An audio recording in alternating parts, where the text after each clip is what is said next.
From young, I always had to beat the odds. My darkest nights will turn to my brightest days. I see the goal, and now I reach for the goal. Lord help me shine. I'm an inspirator, a motivator, an artist. I master my gift and I show the world it won't drift. And now y'all will see, AMSTC is the new me. Yeah, my transformation, y'all.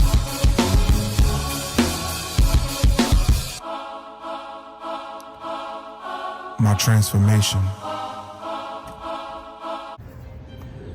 Yo, what up, what up, what up? It's your boy Armani here. Back at it again with another week. It's now week 8, y'all. I've been on a rough up and down week. I'm gonna quickly go into this week. I came out with my boy E. He just took a minute to go get himself together. But to let everybody know what's been going on. This week has been up and down, frustrating, and it's been sad. It's sad because mentally, I haven't been executing the way I should be. And I can tell you now, I wasn't mentally prepared for the things that came across. I've been looking up Jeff Nichols' videos, live videos. I don't know if everybody knows. He has he's a strength conditioning coach, and he has live videos that talks about mental preparedness, about the 10 things that it takes to be mentally prepared to go in battle, to go in strength conditioning, to produce your body's balance, because it's a mental game in your head. You have to be able to push when you don't feel like you want to push. You have to be able to run when you feel like you don't want to run. And these are the things that I've been going through. It's not so much that I can't be consistent.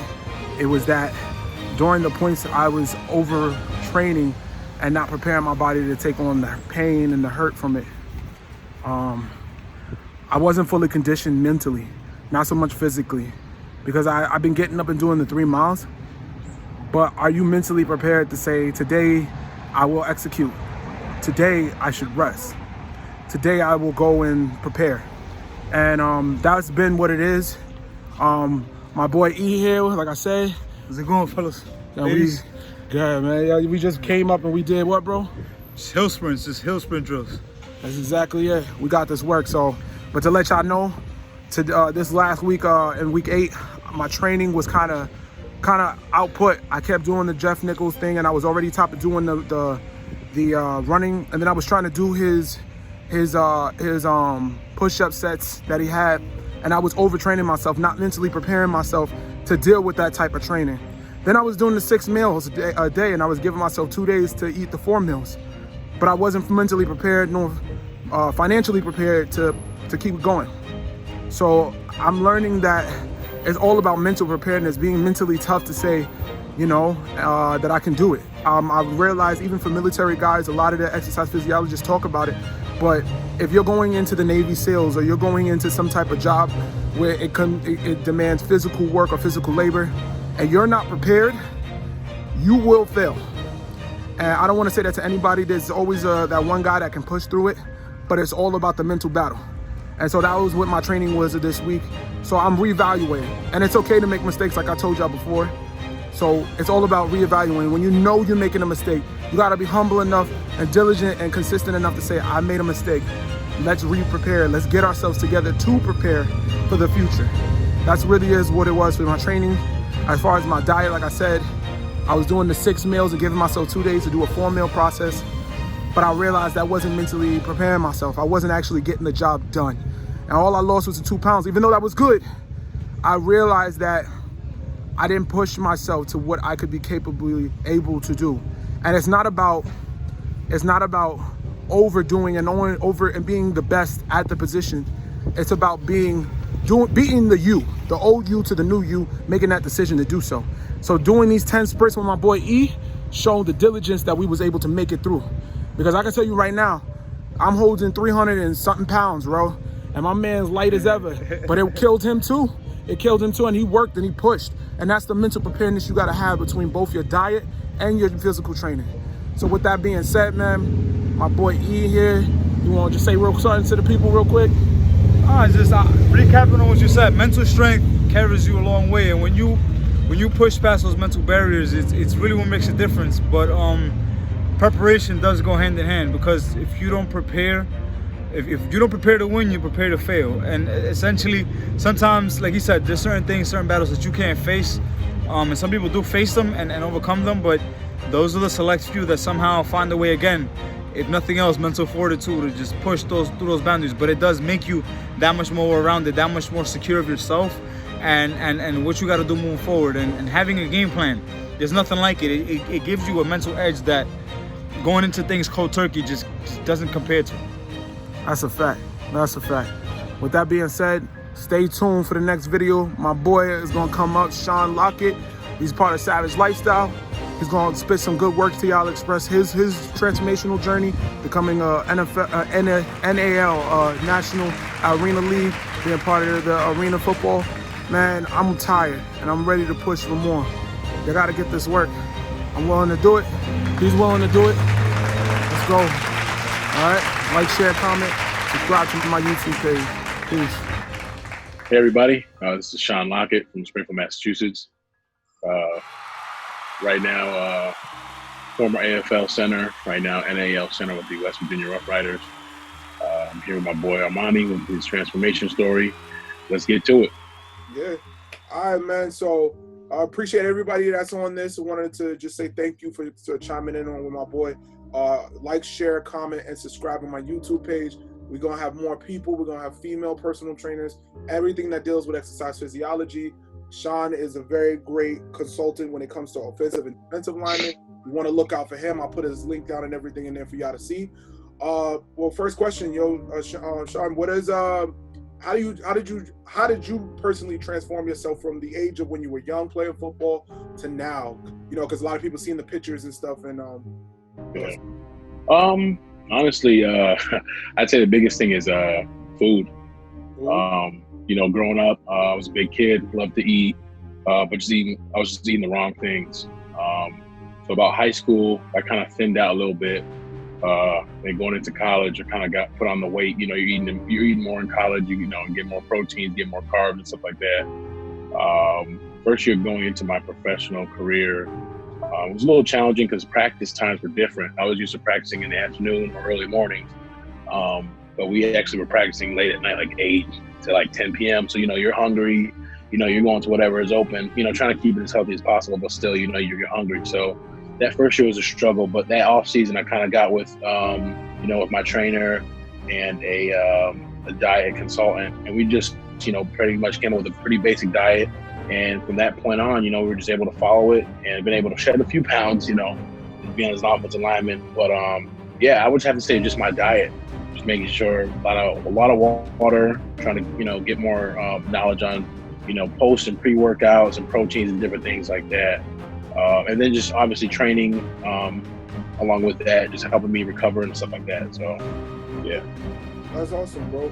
So that transformation for you was probably a tough one. What motivated you to transform into that position to be a better lineman at that time? So for me, I'm probably the dark horse when it comes to offensive line play.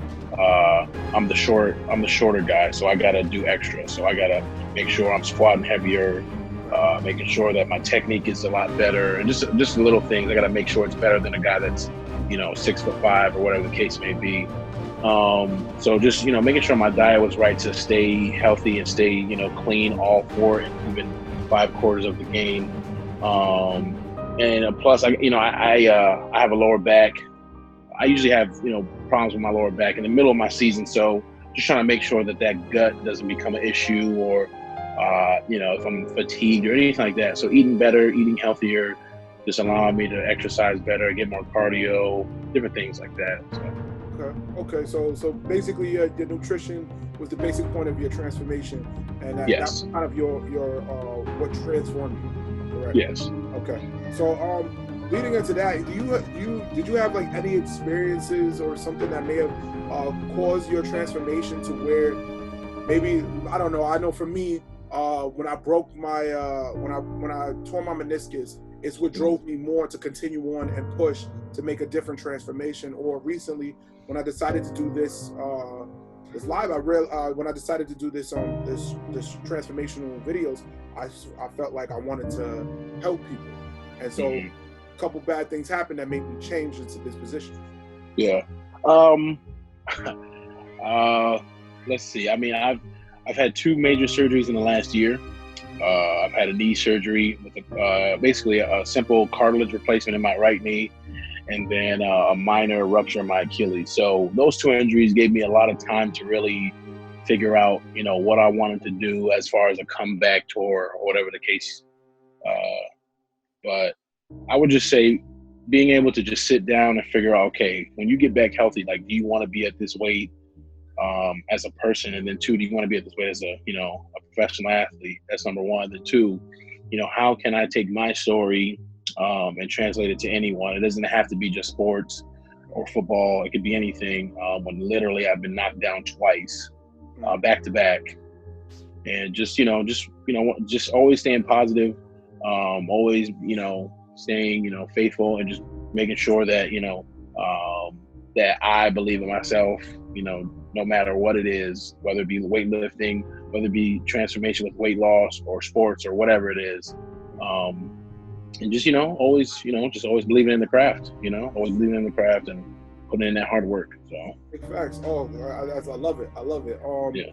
So the last 3 questions I have for you are, what high school did you go to? I think some of the viewers might want to hear that, Okay. the relatable situation of, oh, he went to my high school. Yeah. So I'll actually start from the beginning. So I started playing football in a really small town in Wilbraham, Massachusetts. I played for the Wilbraham Falcons from, I think, like 05 to about 08.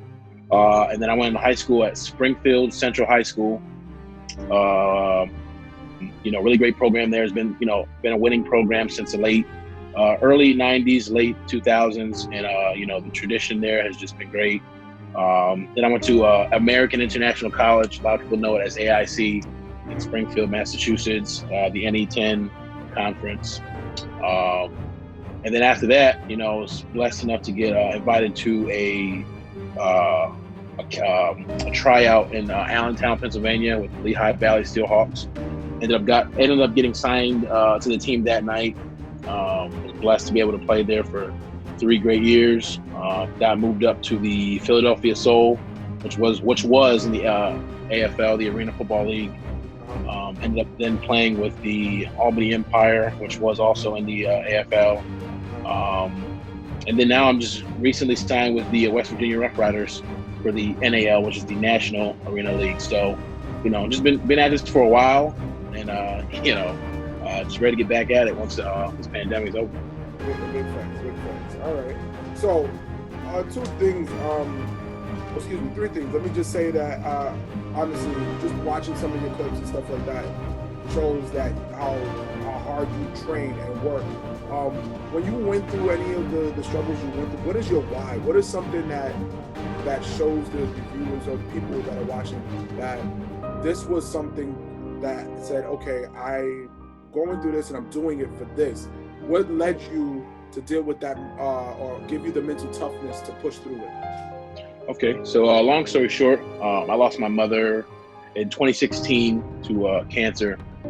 She was my why for a long time, as any other kid is. When you play a sport and you actually have a chance to go big, you always want to do something for your mom, whether it be buy a house or a car or whatever. So when she left the scene, I had to change my why. I'm from an area where there's talent across the board in every sport and everything, and a lot of kids don't get that chance or opportunity to pursue their why or go after their why because of gang violence or just the streets. So I want to be that unsung hero that can at least show kids like, hey, I grew up in the same area as you, went to the same high schools and stuff like that. And, just give them something positive to look at. When they get to my age, they can say, well, I looked at this guy and he did it, losing his mom and surgeries and getting rejected from teams, or, you're too short, or, stuff like that. And so I just think proving people wrong and being that underdog, that blue collar worker, I go into the gym every day with that on my, that chip on my shoulder. My gym was surprised me to, they actually hung my jersey up in the gym. So that's just a reminder every day, just to go in with that chip on your shoulder and understand why you're doing it, So just definitely my city is probably right now the biggest motivation I have now. So You're holding the city on your back. I would say so. I would definitely say the youth of the city. You know, I have a lot of, you know, ties with, you know, the youth as far as, you know, the football teams and stuff like that. And just want to be that positive role model, you know, someone that's, you know, may not be in the NFL yet or at all, but still, you know, chasing a dream that, you know, could potentially be their dream one day. I hear it. All right, so let's get into the real small stuff real quick, and then we go to go. What does your workout kind of look like, and specifically, because I feel like people need to see what does it look like to be. What would you say your workout should look like if you want to play in the NAL or the NFL? So for me personally, I got a lot of bumps and bruises. So Monday, so I'm in the gym Monday through Friday, really. So Monday, Tuesday, Thursday are like the real heavy push and pull days. Monday will be squat day. I'll go in and I start every workout every day at 4 a.m. Mm-hmm. I know a lot of people are like looking at me like I'm crazy or whatever, but it's something that my trainer just brought to my attention about 3 months ago, and it's been going great. But, you know, squat day is Monday, Tuesday is bench day, and then Thursday is deadlift day. And then Wednesday is usually an off day as far as weights. But I'll get in and get some cardio and rehab in, thanks to Bay State. Big thanks to Jim Maloney at Bay State Rehab, and big thanks to Christian Ferreira at 9 Strength 3, Agawam, Massachusetts. I'll get in and do that. And then Fridays will be another off day with weights, but it'll be another rehab, cardio, conditioning, and core day. Saturdays and Sundays are like my complete off day. I like to call it that, but I'm kind of finding myself doing something active as far as whether it be, you know, a HIIT workout in the driveway or sit-ups and push-ups, just that active, you know, movement. But lately it's, you know, we've been toning it down just due to the pandemic, not going too heavy, but we're gradually getting back up there towards the January to March. That's when I'll really get the heavy weights out of the way before the season starts. And then we'll do a deload week and stuff, but very high intense workouts. You know, workouts that have me looking at my trainer like this guy is insane. Right. But but it's all paying off. Yeah. It's all a hard work and dedication. So okay, awesome. The last question I have for you, bro, is what would you tell your students about? Because I recently just was listening to Jeff Nichols about him talking about mental toughness.